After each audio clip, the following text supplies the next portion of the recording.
In this video, I'm going to show you how to make a copy of a given angle with a given vertex. In order to do that, what I'm really going to do is make a copy of a certain isosceles triangle.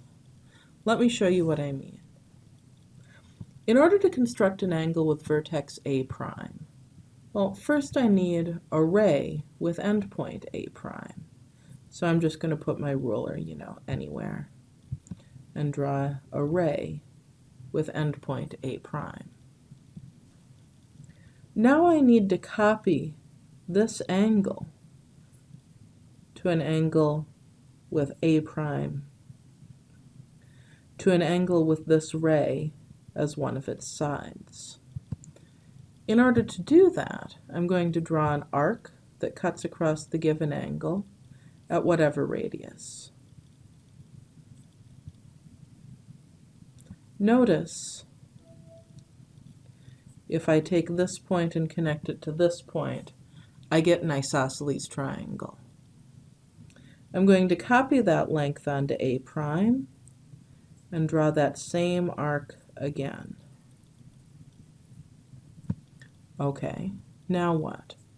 Now I'm going to make a new move. I'm going to use my compass to pick up a length. To do that, I click on the compass button again. Notice it's got that placing compass point message again. I'm going to go to the place where my arc crosses one side of the given angle and where it crosses the other side of the given angle and set the compass width. What I've just done is pick up the length between these two ends. And now I'm going to go to the place where my arc crosses my ray and mark off that same length along this ray. Now if I draw a ray, again starting at A prime and going through the point where my two arcs cross,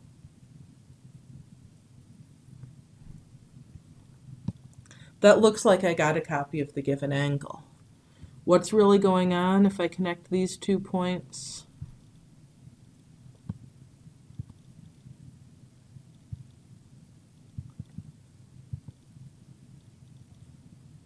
I have an isosceles triangle.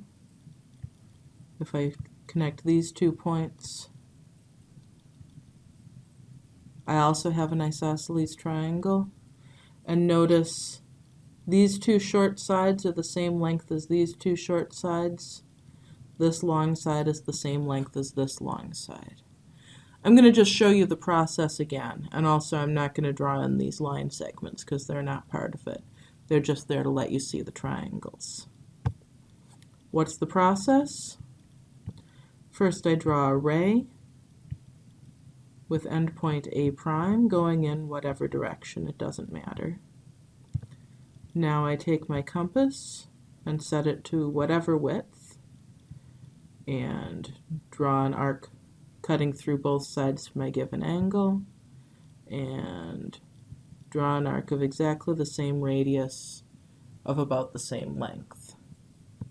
Now I pick up my compass again, draw it, pick up the length between these two crossing places, draw another arc that cuts through the arc I drew, draw another ray starting at A prime, going through the places where the arcs cross, and now I have a copy of my angle. We'll check that, and Alex likes that.